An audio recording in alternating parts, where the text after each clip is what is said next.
Insener on leiutaja, tervikpildi nägija, probleemide lahendaja. Ta peab oskama olukordi ette näha, nagu sensitiiv. Võib-olla on kõige lahedam näide, et insener on see, kes peaks tegema peedis pesumasinale trumli.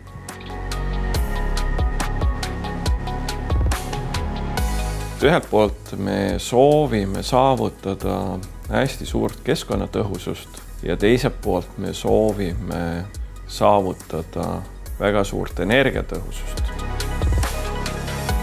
Rohepöördega kaasneb meil väga palju taastuvenergia lisandumist, väga palju eriliiki tarbimise lisandumist. Kõik see teeb meie elektrisüsteemi palju juhuslikumaks, vähem etteaimatavaks ja keerulisemaks. Keeruline elektrisüsteem on ka oluliselt kallim. Ehk siis need vastuolud on need, mida teadlased täna peavad lahendama. Kõige olulisem Eesti perspektiivis on kindlasti elektrisüsteemi paindlikkuse kasvatamine. Kindlasti on väga oluline elektrisüsteemi tasakaalustamine.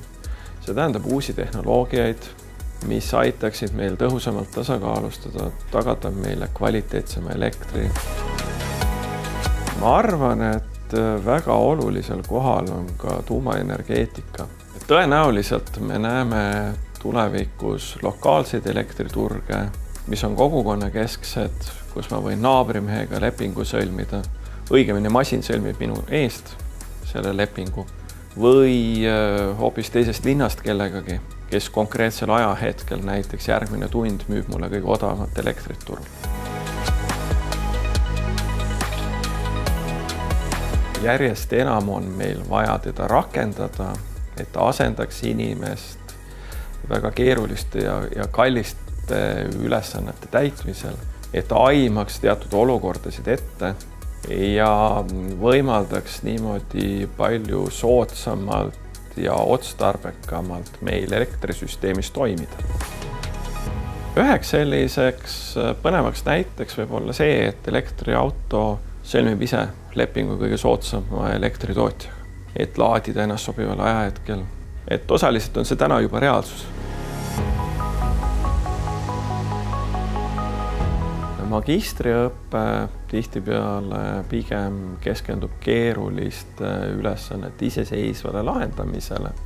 Doktoriõppe seevastu on oluliselt loovam.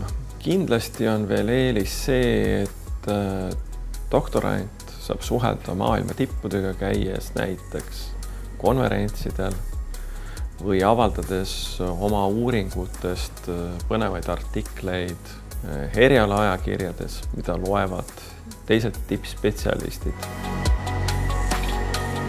Akadeemia juurde tasub tagasi tulla alati sellepärast, et akadeemia üritab end hoida kõige uuema informatsiooniga alati kursis.